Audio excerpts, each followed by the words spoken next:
Hello friends, welcome back to my channel. Friends, आज की हम लोग इस वीडियो में SC Verma chapter number 5 that is Newton's law of motion के क्वेश्चन नंबर 20 से क्वेश्चंस को सॉल्व करना स्टार्ट करेंगे।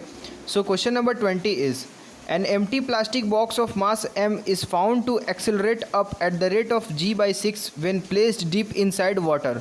How much sand should be put inside the box so that it may accelerate down at the rate of g/6। So friends, question number 20 में हमें एक empty plastic box को consider करने के लिए कहा है। सपोज़ ये एम्प्टी प्लास्टिक बॉक्स है और इसकी मास हमें m गिवन है, small m, right. It is found to accelerate up at the rate of g/6 when placed deep inside water. और जब हम लोग ये प्लास्टिक बॉक्स को वाटर के अंदर प्लेस करते हैं, ये सपोज़ वाटर है उसके अराउंड मीडियम, तो वाटर के अंदर प्लेस करते हैं तो इस पर एक बॉयंसी फोर्स लगेगा in upward direction, buoyancy force due to water. तो ये बॉयंसी फोर्स के कारण ये ऊपर मूव करना स्टार्ट कर देता है with an acceleration of g/6 metre पर सेकेंड स्क्वायर, राइट। आगे हमें क्वेश्चन में करा है how much sand should be put inside the box so that it may accelerate down at the rate of g/6। अब हम इस प्लास्टिक बॉक्स में कितना सैंड इंसर्ट करें, कितना सैंड इसमें पुट करें ताकि ये जो बॉक्स है हमारा एम्प्टी प्लास्टिक बॉक्स है वो ऊपर जाने के ना बजाय अब नीचे जाए with an acceleration of g/6, right. तो हम लोग एक चीज़ कंसिडर करेंगे, let the mass of sand to be put inside the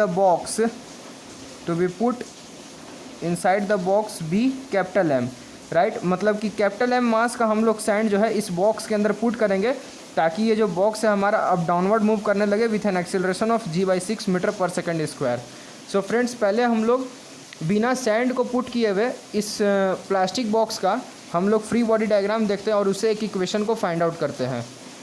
तो जब हम लोग सैंड पुट नहीं किए हैं तो उसमें क्या होगा, ये प्लास्टिक बॉक्स है, इसका मास m है, इस पर एक बॉयंसी फोर्स लगेगा in upward direction, downward direction में mg wait of the plastic box, और ये एक्सेलरेट अपवर्ड हो रहा है with an acceleration of g/6। तो इसके लिए इक्वेशन बनेगा net force is equals to mass into acceleration. तो नेट फोर्स कितना होगा, b minus small mg, it will be equals to mass into acceleration. तो इसका मास कितना है, m इंटू g/6। तो यहाँ से b की वैल्यू हमारे पास आ जाएगी 7 mg/6, राइट। ये हम लोग इक्वेशन 1 अज्यूम कर लेते हैं। अब हम लोग क्या करते हैं कि इसके अंदर सैंड पुट कर दिए ऑफ मास कैपिटल M, तो उसके लिए अब हम लोग एक नया इक्वेशन बनाते हैं। सो फ्रेंड्स, ये हमारा प्लास्टिक बॉक्स हो गया सेकेंड कंडीशन में, इसका मास m है, इसके अंदर हम लोग सैंड पुट कर दिए हैं जिसका कि मास कैपिटल M है, राइट, कैपिटल M। और इस पर अब हम लोग बॉयंसी फोर्स इस पर ऊपर लगेगा due to water. Buoyancy force same रहेगा b, क्योंकि बॉयंसी फोर्स जो है वॉल्यूम ऑफ द ऑब्जेक्ट पर डिपेंड करता है, हमने वॉल्यूम में कोई चेंज नहीं किया है, सिर्फ मास को एडअप किया है। और इस पर डाउनवर्ड फोर्स लगेगा m plus capital M into g, क्योंकि इस बार मास एडअप हुई है तो इस पर नेट फोर्स ज़्यादा होगा नीचे, और ये अब एक्सेलरेशन g/6 से डाउनवर्ड मूव करना स्टार्ट करेगा। तो इसके लिए friends net force is equals to mass into acceleration, ये वाला इक्वेशन हम लोग लिखते हैं। तो नेट फोर्स कितना होगा, this force minus this force, तो m plus capital M into G minus buoyancy force, it will be equals to mass into acceleration. तो इसका मास कितना हो गया अब m प्लस m, तो m plus m into g/6, right. यहाँ से हम लोग देखेंगे mg plus mg minus buoyancy force की वैल्यू को पुट कर देते हैं 7 mg/6, तो 7 mg/6 it will be equals to m into g/6 plus capital M into g/6। अब हम लोग कैपिटल M वाली टर्म्स को एक जगह कर देते हैं, स्मॉल m वाली टर्म्स को एक जगह कर देते हैं, राइट। तो यहाँ से फ्रेंड्स हम लोग देखेंगे that m into G minus capital M into g/6 it will be equals to m into g/6 plus 7 m into g/6 minus mg, right. g से g जो है वो दोनों side of the equation, both side of the equation में cancel कर लिया, LCM ले लेते हैं। तो 6m minus m/6 it will be equals to m plus 7m minus 6m/6, 6 cancel हो गया। तो यहाँ से 5 into capital M it will be equals to 7 में 6 किया m और m 2m, तो 2m, तो यहाँ से कैपिटल M की हमारे पास वैल्यू आ गई 2m/5। So friends, this is the required mass of the sand which we have to put inside this box so that the box go down with an acceleration of g/6. So friends, this is the answer of question number 20. Now let's move to question number 21. So friends, question number 21 is, a force F vector is equals to V vector cross A vector is exerted on a particle in addition to the force of gravity, where V vector is the velocity of the particle and A vector is a constant vector in the horizontal direction. With what minimum speed a particle of mass m be projected so that it continues to move undeflected with a constant velocity? So friends, question number 21 में हमें एक question में दिया हुआ है कि a force F equal to V cross A is exerted in a particle in addition to the force of gravity, where V is the velocity of the particle and A is a constant velocity in the horizontal direction.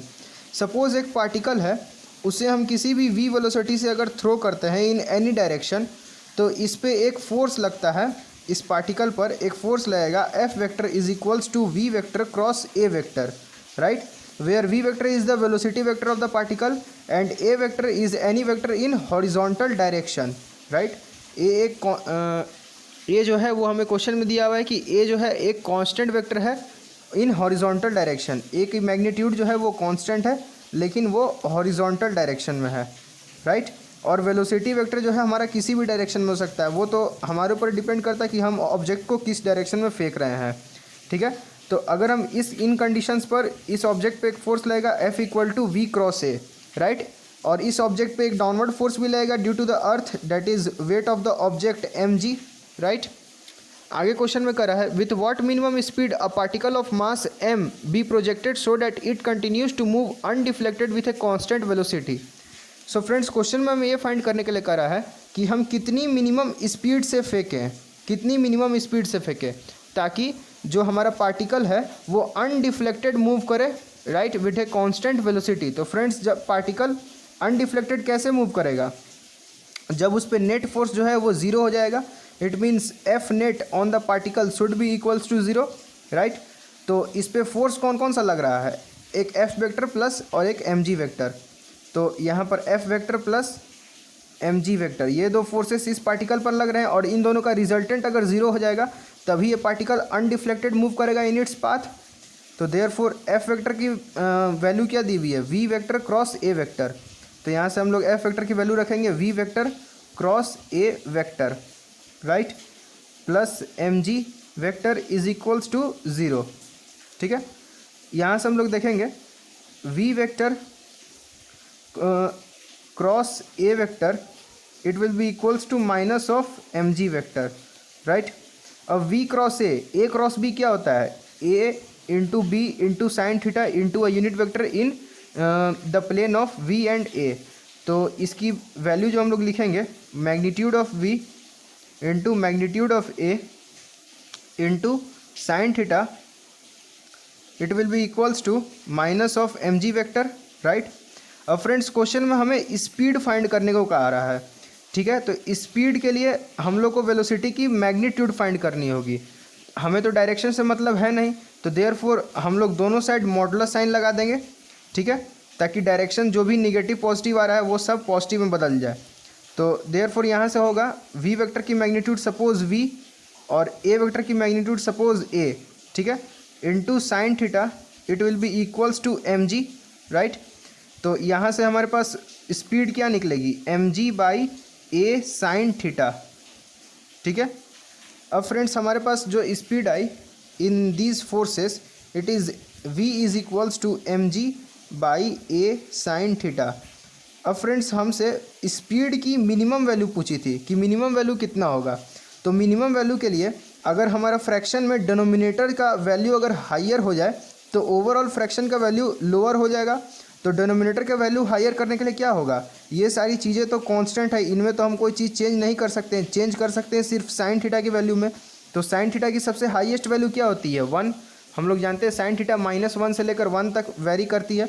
तो sine theta की सबसे highest value लेंगे तो हमारे पास speed की सबसे minimum value निकलेगी. तो इट मीन्स यहाँ पर हमें थीटा इक्वल टू 90 डिग्री लेना पड़ेगा ताकि साइन थीटा का सबसे हाईएस्ट वैल्यू डेट इज़ 1 निकल करके आए. तो अगर हम लोग थीटा इक्वल टू 90 डिग्री ले लेंगे तो हमारे पास मिनिमम स्पीड आएगा V is equals to mg by A. So friends, यही वो स्पीड है जिससे हम ऑब्जेक्ट को थ्रो करेंगे at an angle theta equal to 90 degree from this A vector, तब इस ये जो ऑब्जेक्ट है वो अनडिफ्लेक्टेड मूव करेगा and net forces on it will become zero. So friends, this is the answer of question number 21. Now let's move to question number 22. So friends, question number 22 is, in a simple Atwood machine, two unequal masses M1 and M2 are connected by a string going over a clamped light smooth pulley. In a typical arrangement, figure 5E7, M1 equal to 300 gram and M2 equal to 600 gram. The system is released from rest. Find the distance traveled by the first block in the first 2 seconds. Find the tension in the string, and third question is find the force exerted by the clamp on the pulley. So friends, question number 22 में हमें एक Atwood machine consider करने को कहा है. Friends, Atwood machine होता क्या है? एटवुड मशीन की डेफिनेशन इसमें गिवन है कि एक सिंपल एटवुड मशीन में, in a simple Atwood machine, two unequal masses of M1 and M2 are connected. तो दो अनइक्वल मासेस M1 और M2 दोनों कनेक्टेड होते हैं by a light string. Suppose ये दोनों अनइक्वल मासेस है M1 और यहाँ पर एक मास है M2. ये दोनों कनेक्टेड होते हैं एक दूसरे से by a light string and this string goes over a clamped pulley, right. तो ये हमारा जो है ये सेटअप एटवुड मशीन कहलाता है. तो एक एटवुड मशीन हमें कंसिडर करने के लिए कह रहा है जिसमें M1 की वैल्यू जो है वो 300 ग्राम्स गिवन है और M2 की वैल्यू जो है वो 600 ग्राम्स गिवन है, right. The system is released from rest. अब ये जो सिस्टम है ये रेस्ट से रिलीज़ हुआ है. आगे क्वेश्चन में हमें फाइंड करने के लिए कह रहा है find the distance travel by the first block in the first 2 seconds. So friends, first part of the question में हमें निकालना है कि distance travelled by first block मतलब दिस M1 के द्वारा कितना डिस्टेंस ट्रेवल हो रहा है इन 2 सेकेंड्स, फर्स्ट 2 सेकेंड्स, ये हमें फाइंड आउट करना है. सो फ्रेंड्स, पहले हम लोग first part of the question को डील करते हैं. तो इसके लिए हम लोग एक बेसिक इक्वेशंस लिखेंगे फ्री बॉडी डायग्राम बना करके. स्ट्रिंग में ऑल ओवर टेंशन T रहेगी, राइट. और इस पे नीचे M2G फोर्स लगेगा, वेट ऑफ द ऑब्जेक्ट, और इसके नीचे M1G फोर्स लगेगा, weight of this object, right. तो इसके लिए हम लोग इक्वेशंस लिख लेते हैं. सपोज़ एक चीज़ और कंसिडर करते हैं, ये जो M2 है वो A एक्सीलरेशन से डाउनवर्ड मूव करेगा, अज्यूम कर लेते हैं, और M1 जो है वो A एक्सीलरेशन से अपवर्ड मूव करेगा, ये हम लोग अज्यूम कर लेते हैं. तो इसके लिए हम लोग इक्वेशन लिखेंगे. तो net force will be equals to mass into acceleration. तो नेट फोर्स कितना हो जाएगा? M2G minus tension. तो M2G minus tension it will be equals to mass into acceleration, it means M2 into A, right. और इसके लिए equation लिखेंगे तो नेट फोर्स कितना होगा? Tension minus M1G. तो tension minus M1 into G it will be equals to mass into acceleration. तो M1 into A. अब फ्रेंड्स, दोनों इक्वेशन को ऐड कर देंगे तो T और T कैंसिल हो जाएगा. यहाँ से हमें मिलेगा M2 minus M1 into G it will be equals to M1 plus M2 into A, right. तो यहाँ पर हमारे पास एक्सेलरेशन ऑफ द ब्लॉक्स की वैल्यू आएगी M2 minus M1 into G by M1 plus M2, right. अब friends, हम लोग ये एक्सेलरेशन की वैल्यू को फाइंड आउट कर लिए हैं. अब इसमें M1 M2 की वैल्यू पुट करते हैं, G की वैल्यू पुट करते हैं और रिक्वायर्ड एक्सेलरेशन को फाइंड आउट करते हैं. तो M2 की वैल्यू 600 ग्राम से kg में कन्वर्ट करेंगे तो 0.6 kg.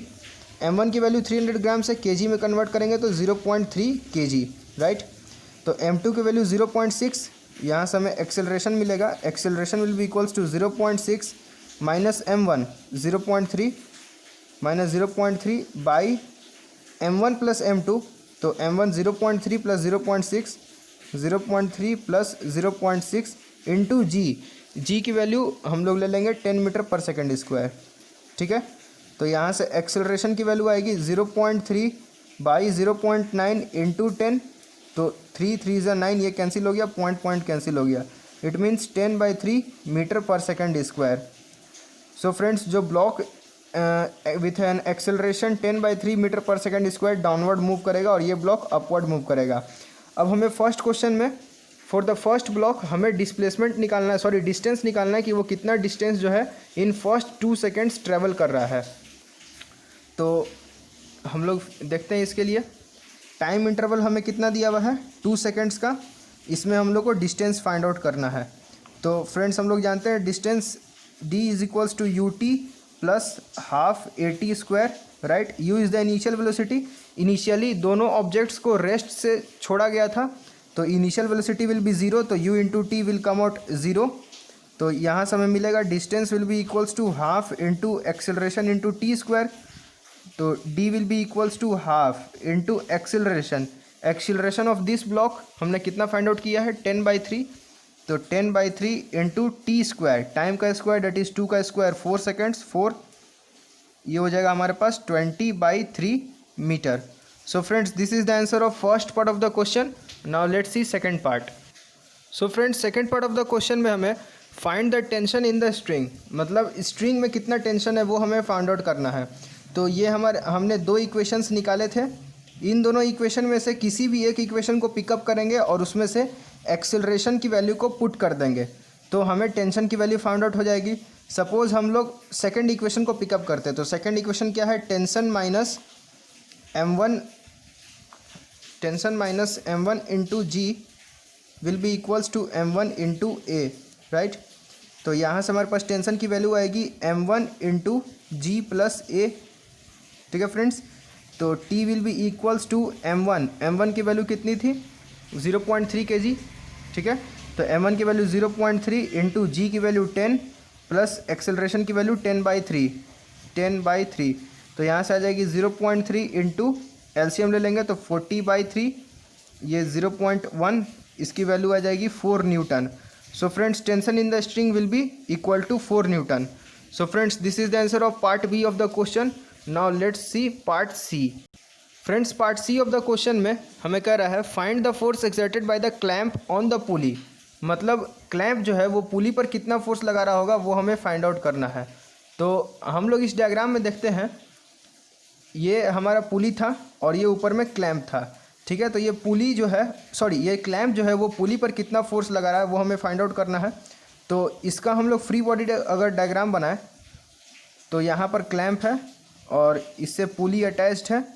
पुली पे नीचे 2 फोर्सेस लेंगी due to this string, that is tension forces in this direction, मतलब डाउनवर्ड डायरेक्शन।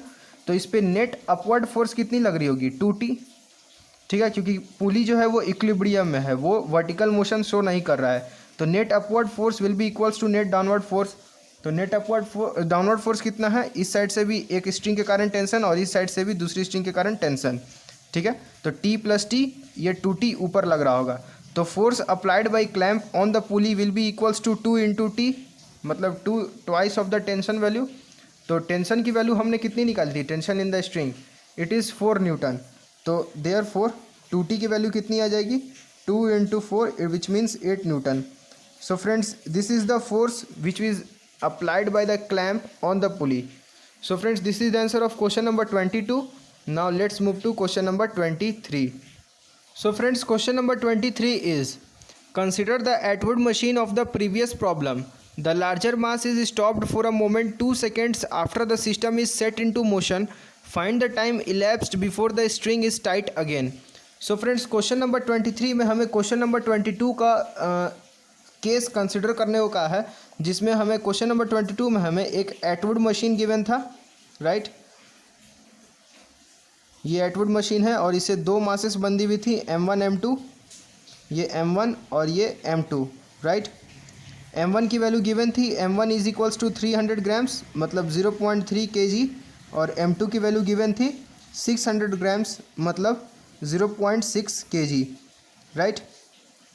ये दोनों चीज़ हमें गिवन थी। और first part of the question number 22, मतलब 22 का ए पार्ट में हमसे क्या पूछा गया था कि at an time interval of t equal to 2 seconds ये M1 जो है वो कितना डिस्टेंस ट्रैवल करेगा वो हमें फाइंड आउट करने के लिए कहा गया था। लेकिन क्वेश्चन नंबर 23 में हम ये पूछ रहा है कि t इक्वल टू 2 सेकेंड्स के जस्ट बाद ये M2 मास जैसे ही कुछ नीचे आया होगा तो t इक्वल टू 2 सेकेंड्स के जस्ट बाद इस M2 मास को स्टॉप कर दिया गया, राइट, रोक दिया गया इस M2 मास को।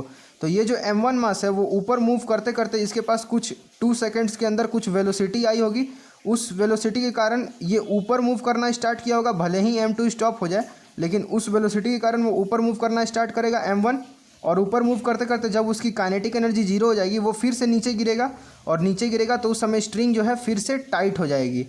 तो वही कंडीशन हमें पूछ रहा है कि कितने देरी बाद find the time elapsed before the string is tight again. मतलब m1 जैसे ही ऊपर मूव करना स्टार्ट किया और ऊपर मूव करके फिर अपना वापस इनिशियल पोजीशन पे आया इस पॉइंट पर, तो कितना टाइम लगेगा वो हमें फाइंड आउट करना है, स्ट्रिंग टाइट होने में कितना टाइम लगेगा। सो फ्रेंड्स हम लोग वेलोसिटी फाइंड कर लेते हैं कि वेलोसिटी कितनी होगी m1 मास की। पिछले क्वेश्चन में हमने ये देखा था कि m1 मास को एक्सेलरेशन था 10/3 मीटर पर सेकंड स्क्वायर, ठीक है। सिमिलरली m2 मास के लिए भी एक्सेलरेशन था 10/3 मीटर पर सेकंड स्क्वायर। तो velocity for m1 mass at after t equal to 2 seconds will be v is equals to u plus at, ठीक है।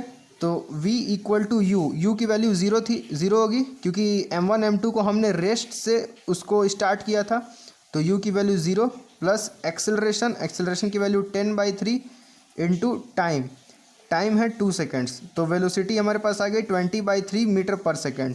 इसी वेलोसिटी से जब जैसे ही इसकी वेलोसिटी 20/3 मीटर पर सेकेंड हुई, इस m2 को हमने स्टॉप कर दिया, तो इस वेलोसिटी के कारण ये जो m1 मास है वो कुछ ऊपर मूव करेगा और वापस फिर नीचे अपने ओरिजिनल पोजीशन पर आ जाएगा और फिर से स्ट्रिंग जो है वो टाइट हो जाएगा, ठीक है।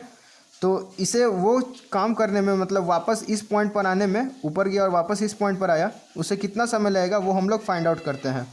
तो इस पॉइंट के लिए net displacement in Y direction जो है हमारा जीरो हो जाएगा, मतलब net displacement in Y direction is equals to zero, ठीक है।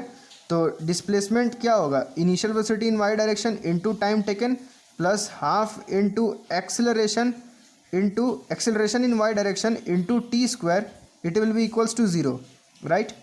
अब इस कंडीशन पर, मतलब जैसे ही मास m1 यहाँ पे पहुँचा तो उसके पास वेलोसिटी कितनी हो गई 20/3 मीटर पर सेकंड। तो 20/3 इंटू टाइम टेकन t, हमें नहीं मालूम है t कितना है, t की वैल्यू हमें फाइंड आउट करनी है टाइम इंटरवल की, ठीक है, plus half into acceleration in Y direction. अब जैसे ही m2 स्टॉप हो गया तो ये वाली एक्सेलरेशन तो ख़त्म हो गई दोनों ही मासेस पर। अब क्या एक्सेलरेशन लगेगा, acceleration due to gravity g in downward direction.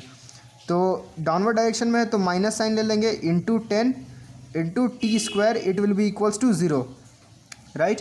तो यहाँ से देखेंगे 20/3 into T, it will be equals to half into 20 into T square. ये 2 10 जा 20 और एक टी से एक टी कैंसिल हो गया और ये 0 से 0 कैंसिल, राइट। तो टी की वैल्यू हमारे पास आ जाएगी 2/3 सेकेंड्स। सो फ्रेंड्स ये जो मास m1 है उसे इस पॉइंट पे आने के बाद 2/3 सेकेंड्स में ये अपनी ये मोशन को कंप्लीट करेगा और फिर से स्ट्रिंग टाइट हो जाएगी। So friends this is the answer of question number 23। Now let's move to question number 24। So friends question number 24 is figure shows a uniform rod of length 30 centimetre having a mass of 3 kg. The strings shown in the figure are pulled by constant forces of 20 Newton and 32 Newton. Find the force exerted by the 20 centimeter part of the rod on the 10 centimeter part. All the surfaces are smooth and the strings and the pulleys are light. So friends पहले हम लोग question number 24 का diagram बना लेते हैं। सो friends question number 24 में हमारे पास कुछ ऐसा अरेंजमेंट दिया हुआ है जिसमें ये एक यूनिफॉर्म रॉड है, ये आप लोग ब्लॉक नहीं समझिएगा, ये एक रॉड है, राइट, ब्लॉक नहीं है, रॉड है।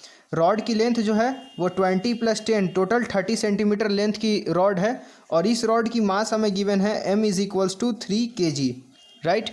तो आगे क्वेश्चन में करा है the string shown in the figure are pulled by constant forces of 20 newton and 32 newton. ये जो स्ट्रिंग्स हैं इन दोनों में से एक स्ट्रिंग को 32 न्यूटन की फोर्स से खींचा जा रहा है और एक स्ट्रिंग को 20 न्यूटन के फोर्स से खींचा जा रहा है। तो क्वेश्चन में हमें फाइंड करने के लिए कह रहा है that find the force exerted by 20 centimetre part of the rod on the 10 centimetre part. मतलब इस रॉड का अगर हम लोग देखें तो 20 सेंटीमीटर वाले पार्ट पर, मतलब 20 सेंटीमीटर जो इतना पार्ट है वो 10 सेंटीमीटर वाले पार्ट पर कितना फोर्स लगा रहा होगा वो हमें फाइंड आउट करना है, राइट। तो हम लोग अज्यूम करते हैं लेट एफ फोर्स जो है वो 20 सेंटीमीटर वाला पार्ट अप्लाई कर रहा होगा एफ फोर्स इस 10 सेंटीमीटर वाले पार्ट पर, ठीक है।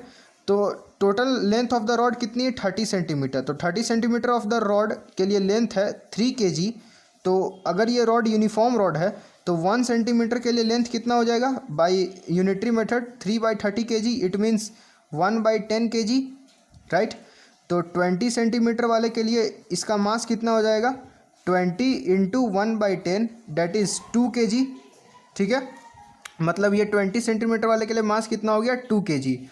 और इस 10 सेंटीमीटर वाले के लिए मास कितना हो जाएगा, सेम टू सेम, यहाँ पर 10 इंटू 1/10 1 kg, ठीक है। मतलब ये 10 सेंटीमीटर वाला पार्ट है जो रॉड का, उसका मास हो गया 1 kg। अब फ्रेंड्स हम लोग इसका टोटल रॉड का अगर हम लोग फ्री बॉडी डायग्राम देखेंगे तो हमें कुछ इस तरीके से मिलता है। ये टोटल रॉड है, इसका मास है 3 kg, राइट। इसको इधर से 32 न्यूटन का फोर्स लग रहा है और इस साइड से 20 न्यूटन का फोर्स लग रहा है। तो ये ग्रेटर फोर्स के साइड में मूव करेगा with some acceleration A, right. तो हम लोग ए एक्सेलरेशन को फाइंड आउट करते हैं। तो ग्रेटर फोर्स कौन है, 32 न्यूटन, और लीस्ट फोर्स कौन है, 20 न्यूटन। तो 32 minus 20 it will be equals to mass into acceleration, मतलब acceleration will be equals to 12 by mass, mass कितना है 3, it means 12/3, it means 4 meter पर सेकेंड स्क्वायर। मतलब इस टोटल रॉड का एक्सेलरेशन जो है वो 4 मीटर पर सेकेंड स्क्वायर है। तो सेम उसी तरीके से 10 centimetre of the part of the rod के लिए एक्सेलरेशन सेम 4 मीटर पर सेकेंड स्क्वायर होगा, और 20 centimetre of the part of the rod के लिए भी एक्सेलरेशन जो है 4 मीटर पर सेकेंड स्क्वायर होगा। तो हम लोग 20 सेंटीमीटर वाला पार्ट को कंसिडर करते हैं या फिर 10 सेंटीमीटर वाले पार्ट को कंसिडर करते हैं, राइट। 10 सेंटीमीटर के लिए हम लोग फ्री बॉडी डायग्राम बनाते हैं। तो मैं इधर स्पेस नहीं हूँ, मैं दूसरे पेज में बना रहा हूँ। सो फ्रेंड्स, ये जो क्वेश्चन है उसमें हम लोग 10 सेंटीमीटर वाला पार्ट के लिए हम लोग एक फ्री बॉडी डायग्राम बनाते हैं। तो ये हमारा 10 centimetre part of the rod हो गया, ठीक है। और इसका मास कितना हमने कैलकुलेट किया था, 1 kg। इस पे 20 सेंटीमीटर वाला इस पर कुछ एफ फोर्स लगा रहा है और इस साइड से इस पे 20 न्यूटन का फोर्स लग रहा है, राइट। और इसकी एक्सेलरेशन जो है वो हमने पिछले पेज में 4 मीटर पर सेकेंड स्क्वायर कैलकुलेट कर ली थी, ठीक है। तो अब इसके लिए हम लोग फ्री बॉडी डायग्राम से इक्वेशन देख सकते हैं, that F minus 20 it will be equals to mass of that object into acceleration. तो मास इसका कितना है, 1 इंटू एक्सेलरेशन 4। तो यहाँ से हमारे पास आएगा F minus 20 is equals to 4। तो यहाँ से F फोर्स जो है वो हमारे पास 24 न्यूटन आ गया। तो F क्या है, force applied by 20 centimetre part of the rod to the 10 centimetre part. So friends, this is the required answer of question number 24. Now let's move to question number 25. So friends, question number 25 is, consider the situation shown in figure. All the surfaces are frictionless and the string and the pulley are light. Find the magnitude of the acceleration of the two blocks. So friends, पहले हम लोग question number 25 का diagram बना लेते हैं। सो friends, question number 25 में हमारे पास कुछ ऐसा डायग्राम गिवन है जिसमें ये वेज है और इससे एक पुली अटैच्ड है और उस पुली से 2 ब्लॉक्स कनेक्टेड हैं with a light string and the masses of the 2 blocks are 1 kg and 1 kg, right. So friends, ये हम लोग को वेज का लेंथ दिया हुआ है, that this length is 3 metre, this length is 4 metre and this length is 5 metre. तो हम लोग को एंगल फाइंड करना होगा, ये एंगल और ये एंगल कितना होगा, राइट। तो फ्रेंड्स, हम लोग एक चीज़ ध्यान देंगे कि ये जो वेज है वो 90 डिग्री बना रहा है एट दिस पॉइंट। ये कैसे कहें, ये 1 मिनट, ये हम लोग ऐसे देख सकते हैं, ये 90 डिग्री है। अगर किसी ट्रायंगल में ये परपेंडिकुलर 3 मीटर का है, बेस 4 मीटर का है, तो हाइपोटेनस कितना हो जाएगा, √3 square plus 4 square Pythagoras theorem से, इट मीन्स 5 मीटर। तो 5 मीटर के अपोजिट डायरेक्शन में 90 डिग्री बन रहा है, तो 5 मीटर ये है, इसके अपोजिट डायरेक्शन में यहाँ पर 90 डिग्री बनेगा, राइट। और फ्रेंड्स, हम लोग एक सुपर ट्रायंगल बनाते हैं। अगर 3, 4, 5 मीटर ये गिवन है तो इनका अगर हमको एंगल फाइंड करना है तो हम लोग एक सुपर ट्रायंगल ड्रॉ करते हैं। सुपर ट्रायंगल मैंने आपको पिछली वीडियोज़ में भी बताया है, इस वीडियो में भी मैं आपको फिर से बता दे रहा हूँ, आप लोग याद कर लीजिए। सुपर ट्रायंगल हर जगह पूछा जाता है, कहीं दिया हुआ नहीं रहता है, लेकिन हम लोग को जैसे साइन 37 की values, sine 37 degree, cos 53 degree, मतलब 37 डिग्री और 53 डिग्री की ट्रिग्नोमेट्रिक रेशियोज़ की वैल्यू पूछी जाती है, वो हम लोग को कहीं दिया नहीं जाता है, लेकिन मैं आपको बता दे रहा हूँ कैसे वो निकलता है या फिर इसको कैसे याद रखें। तो अगर ये एक ट्रायंगल है, इसमें इसका लेंथ है इस साइड का 3 मीटर, इस साइड का जो लेंथ है वो 4 मीटर और इस साइड का लेंथ जो है वो 5 मीटर है। तो 4 और 5 इन दोनों के बीच का एंगल जो है वो 37 डिग्री होता है, ठीक है। और 3 और 5 इन दोनों के बीच का एंगल जो है वो 53 डिग्री होता है, राइट। ये आप लोग याद रख लीजिएगा, ये एक सुपर ट्रायंगल है, ये कहीं भी पूछा जा सकता है, राइट। यहाँ से हम लोग देख करके साइन 37 कॉस 53 ये सब की वैल्यू को आराम से कैलकुलेट कर सकते हैं। तो अब हम लोग इधर आते हैं अपने ओरिजिनल टॉपिक पर। तो 3 और 5 इन दोनों के सरफेस के बीच का हमको एंगल चाहिए। तो 3 और 5 इसके बीच का एंगल क्या है 53 डिग्री, तो यहाँ पर आएगा 53 डिग्री। 4 ये सरफेस है 4 मीटर का और ये सरफेस है 5 मीटर का। 4 और 5 के बीच का हमको एंगल चाहिए। 4 और 5 के बीच का एंगल क्या है 37 डिग्री। तो इन दोनों के बीच का एंगल क्या आ जाएगा हमारे पास 37 डिग्री, राइट, ठीक है। अब हम लोग इस ब्लॉक के लिए इसका रिजोल्यूशन ऑफ वेक्टर करते हैं, रिजोल्यूशन ऑफ इट्स वेट। तो इसका वेट जो है वो mg डाउनवर्ड डायरेक्शन में लग रहा है, ठीक है, डायरेक्टली डाउनवर्ड डायरेक्शन में। सरफेस के अलोंग mg का कंपोनेंट होगा mg साइन 53 डिग्री, राइट। और सरफेस के परपेंडिकुलर डायरेक्शन में, ये सरफेस के परपेंडिकुलर डायरेक्शन में इसके वेट का कंपोनेंट होगा mg cos 53 degree, right. For this block हम लोग लिखे हैं। तो लेट अस अज्यूम दैट इस स्ट्रिंग में टेंशन T है, ठीक है, टेंशन T। और इस कंडीशन में जो हमारा ये जो पहला 1 kg का ब्लॉक है वो अपवर्ड मूव कर रहा है विथ एन एक्सेलरेशन, ये हम लोग अज्यूम कर लेते हैं। और ये वाला जो ब्लॉक है अगर ये ऊपर मूव करेगा तो ये डाउनवर्ड मूव करेगा with same acceleration a, right. ऐसा हम लोग अज्यूम किए एक्सेलरेशन को। अगर एक्सेलरेशन की वैल्यू पॉजिटिव आती है तो हमारा एजम्पशन सही है, डायरेक्शंस का एजम्पशन जो है वो सही है। अगर a की वैल्यू निगेटिव आती है तो हमारा एजम्पशन जो है गलत था। हमारा एजम्पशन मतलब कि एक्सेलरेशन की जो एक्चुअल वैल्यू है वो opposite to the assumed value होगी, ठीक है। तो फ्रेंड्स हम लोग देख लेते पहले एक्सेलरेशन की वैल्यू क्या आती है। तो अब हम लोग इसके लिए इक्वेशन लिखेंगे। यहाँ पर इस पर फोर्स लगेगा along the surface mg sine 53 degree. तो इसके लिए हम लोग इक्वेशन लिखेंगे tension minus this force mg sine 53 degree, it will be equals to mass into acceleration, mass of this body into acceleration. तो टेंशन की वैल्यू तो हमको पता नहीं है t, ठीक है। m की वैल्यू 1 kg, तो 1 into g into sine 53 degree. Sine 53 degree की वैल्यू कितनी होगी, साइन 53 डिग्री हम लोग कैलकुलेट कर सकते हैं। Sine 53 degree is 4/5 perpendicular by hypotenuse, तो 4/5 it will be equals to mass into acceleration. Mass इसकी कितनी है 1 kg, तो 1 इंटू a।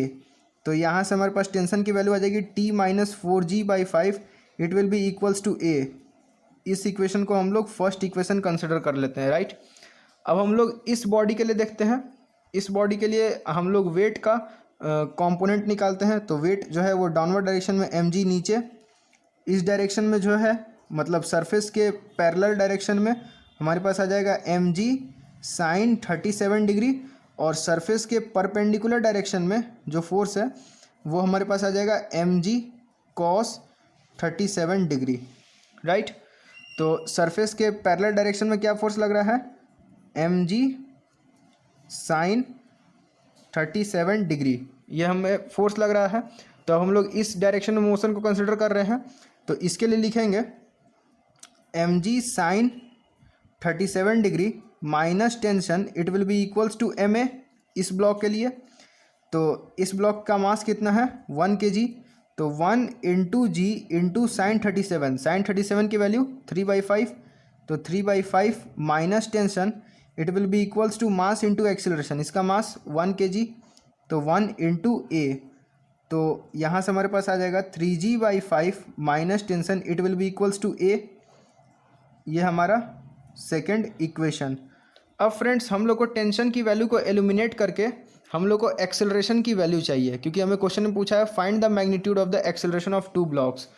तो एक्सेलरेशन की वैल्यू हम लोग कैसे कैलकुलेट करेंगे, इन दोनों इक्वेशन को ऐड अप कर देते हैं, टेंशन एलिमिनेट हो जाएगा, minus t plus t eliminate हो जाएगा। तो adding equation 1 with equation 2 we get, यहाँ से हम लोग को मिलेगा 3g/5 माइनस 4g/5, ठीक है, ऐड कर रहे हैं। तो और ये टेंशन एलिमिनेट हो गया, it will be equals to a plus a that is 2a।